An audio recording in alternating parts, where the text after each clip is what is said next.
People need to be validated. They need to have their experience, their feelings, their thoughts and behaviors be seen as important, to be understood, acknowledged, taken seriously, accepted, mirrored, seen as valid and real. Validation is an important part of a healthy relationship, and this is even more true if someone grew up in an invalidating household. But validation can also be misused. Stay tuned to find out how.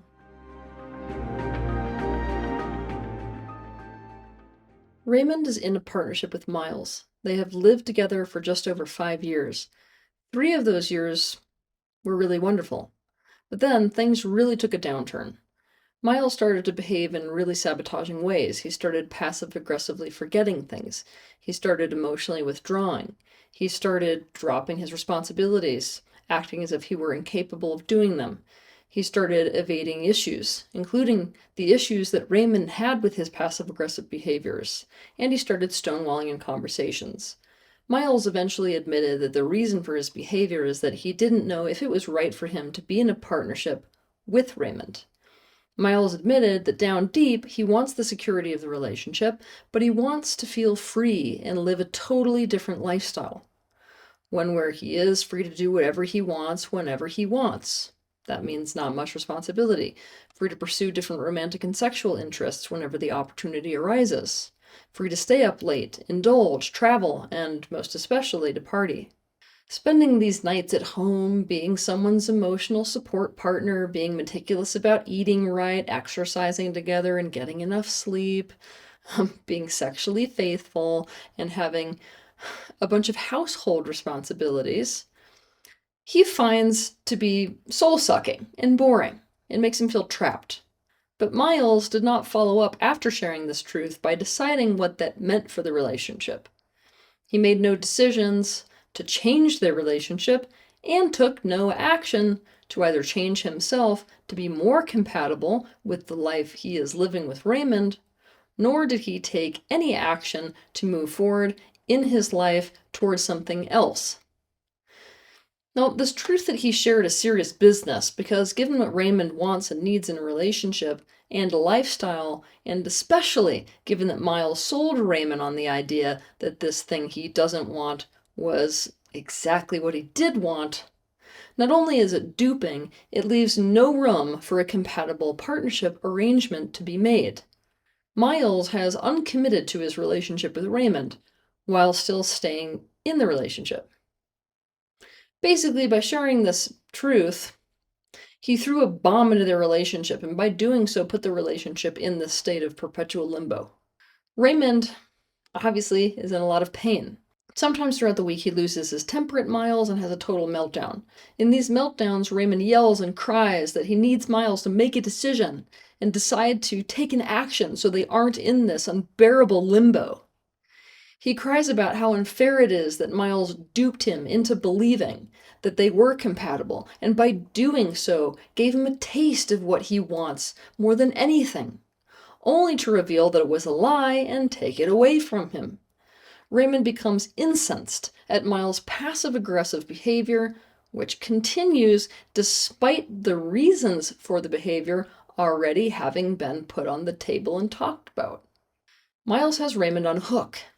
He keeps hurting Raymond with his lack of commitment, with his state of perpetual limbo, and with his passive-aggressive behaviors and inactions.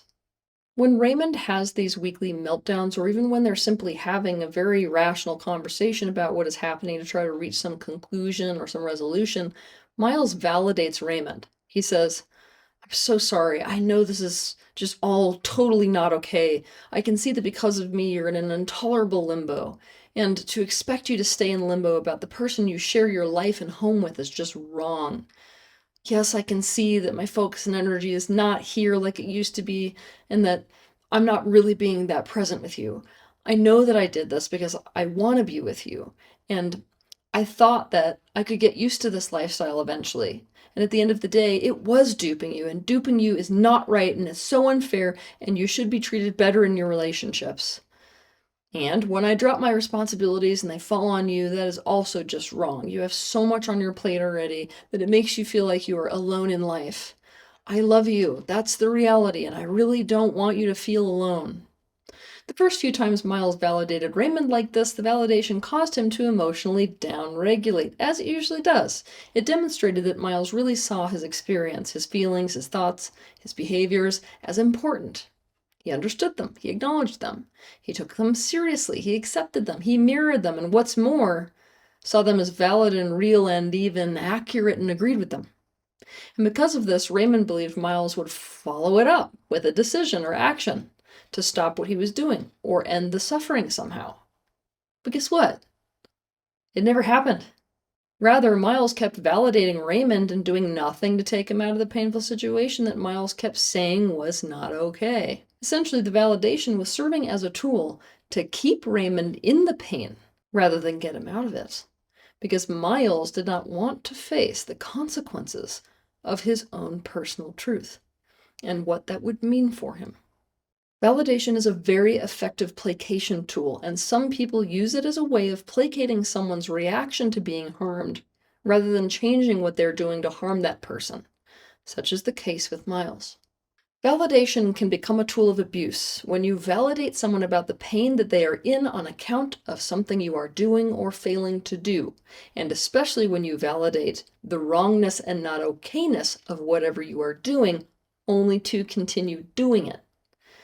There are many reasons why a person might do this to someone else. Let's think of some examples. Okay, they may do it to simply placate the other person, and they may not actually believe what they're leading the other person to think they believe or agree with. They may do this to buy themselves time. They may do it to lead the other person to think they will change as a method of de-escalating conflict and creating a form of pseudo-repair so the relationship can continue, when in reality they have no intention of changing. And should that reality be exposed, it would lead to a loss of the relationship. They may do it as a means of manipulating the other person into something that they want. Another reason, they may do it because they truly get it, but are avoiding some consequence or pain that they think would come as a result of making a change, and are thus willing to keep the other person in pain to avoid their own pain. They may also do it to establish a sense of confluence and closeness without having to make a change that they think would lead to pain on their end. They may do it to try to stay in a situation that is completely incompatible, but to be able to sneakily kind of keep their identity by doing something incompatible that is within their own best interest, but against the other person's within that situation. They may do it to get the other person to step in and take responsibility, and most especially take blame for making a very difficult decision or taking a difficult action. Okay, the list can go on and on. The important thing, if you are doing this to someone, or if this is being done to you, is to find out the why. Because once you find out the why, you have your answers as to how to problem solve the situation. If someone is truly caretaking your best interest, they don't want you to be in pain. They're not okay with you being in pain. They don't have a tolerance to it. They're certainly not willing to be the one to keep hurting you. Because of this, they're being active about taking you out of pain. They either do this by putting effort into changing what's hurting you, and I mean of their own accord and without you having to nag them, or by asserting that they won't make a change to what they are doing or not doing, explaining to you why, and then working with you to find solutions and changes according to that boundary they have set. This allows you at least to consciously choose what to do with that reality so that you can move towards improvement in some other way than them changing the thing, and you're not stuck in that pain of hoping for them to change. Using validation as a tool to enable no change or as a tool to enable harm is not something that should be done or tolerated. The bottom line is, any tool or technique can be misused, and this includes validation. Have a good week.